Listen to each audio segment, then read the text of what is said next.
দেশের পরিস্থিতি খারাপ হওয়ার পর থেকে আপনাদের ভাইয়া অনেক বেশি ব্যস্ত থাকে, বাসায় একদমই ঠিকমতো থাকতে পারে না। তো এর মাঝেও যতটুকু সময় পায় আমাদেরকে দেওয়ার চেষ্টা করে। সো হ্যালো এভরিওয়ান, আসসালামু আলাইকুম। কেমন আছেন সবাই? আশা করি সবাই ভালো আছেন।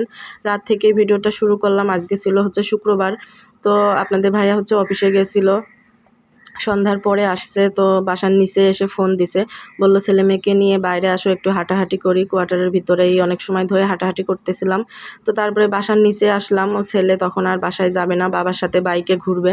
তো বাইকে হচ্ছে আমরা সবাই মিলে উঠে পড়লাম। তারপরে কোয়ার্টারের ভেতরে কিন্তু অনেক জায়গা আছে, তো সেখানেই অনেক সময় একটু ঘোরাঘুরি করে তারপরেই তো বাসার নিচেই চলে আসলাম। এখন ছেলেই কিন্তু মোটরসাইকেল স্টার্ট দেয়, আবার ছেলেই বন্ধ করে। তো আমি হচ্ছে ছেলেকে নিয়ে বাসায় চলে গেছিলাম, আর আপনাদের ভাইয়া আবার একটু বাইরে গেছিলো। এই তো এখানে বাদামের মিল্কশেক আর সিঙ্গারা নিয়ে আসছে। তো এই মিল্কশেকগুলো খেতে কিন্তু অনেক মজা। আর সিঙ্গারা এদিকে এসে তো খাওয়াই হয় না, প্রায় 1 বছর পরে সিঙ্গারা খাওয়া হচ্ছে, কারণ আপনাদের ভাইয়া সকাল সকাল অফিসে চলে যায়, আস্তে আস্তে অনেক রাত হয়ে যায়। আর আমিও তো এখন বেশি একটা বাইরে যাই না, মেয়ে একাই মাদ্রাসায় আসা যাওয়া করে, এজন্য অনেক দিন হলো সিঙ্গারা খাওয়া হয় না, প্রায় 1 বছর মতো হয়ে গেছে। তো এই পরপর 2 দিন আপনাদের ভাইয়া রাতের বেলায় পাইছে, তো নিয়ে আসছে। রাতের বেলায় একদমই সিঙ্গারা পাওয়া যায় না। তো তারপরে এটা হচ্ছে পরের দিন সকালবেলা নাস্তা করার জন্য এখানে ভাত ভাজি করে নিচ্ছি, ডিম দিয়ে ভাত ভাজি। আমাদের সবাই খুবই পছন্দ করে, আর একটুখানি নুডলসের মশলাও দিছিলাম, খেতে খুবই মজা হয়েছিল। তো তারপরে দুপুরে রান্না করতে চলে আসলাম। এখানে হচ্ছে ঢেঁড়স ভাজি করব, আর হচ্ছে একটা ওলকচু আছে, ওলকচু ভর্তা করব। আর ওলকচু ভর্তা কিন্তু খুবই মজা লাগে খেতে, আমার ছেলে মেয়ে খুবই পছন্দ করে, ঝাল একটু কম হলে ওরাও এই ভর্তাটা খায়। আর সেদ্ধ ওলকচু ওরা খুবই পছন্দ করে, আলুর মতোই খায়।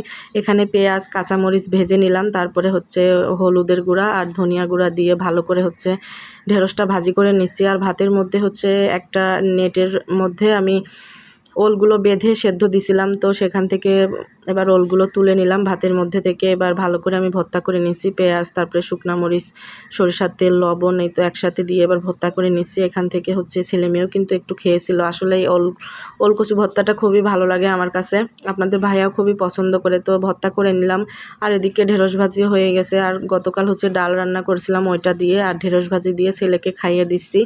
তো আমার ছেলে মেয়ে হচ্ছে তরকারি বেশি না হলে একদমই খেতে পারে না, ওদের জন্য হচ্ছে একটু সব কিছুতেই আমি ঝোল রাখার চেষ্টা করি। তো আজকে ডাল ছিল বলে আর ঝোলের কিছুই রান্না করিনি, মানে শুধু ঢেঁড়স ভাজি আর হচ্ছে ভর্তাটা করছিলাম।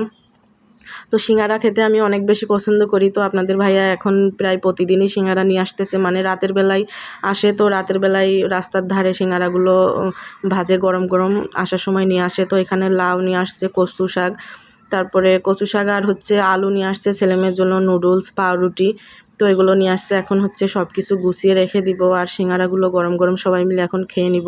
তো সবাই ভালো থাকবেন, আল্লাহ হাফেজ।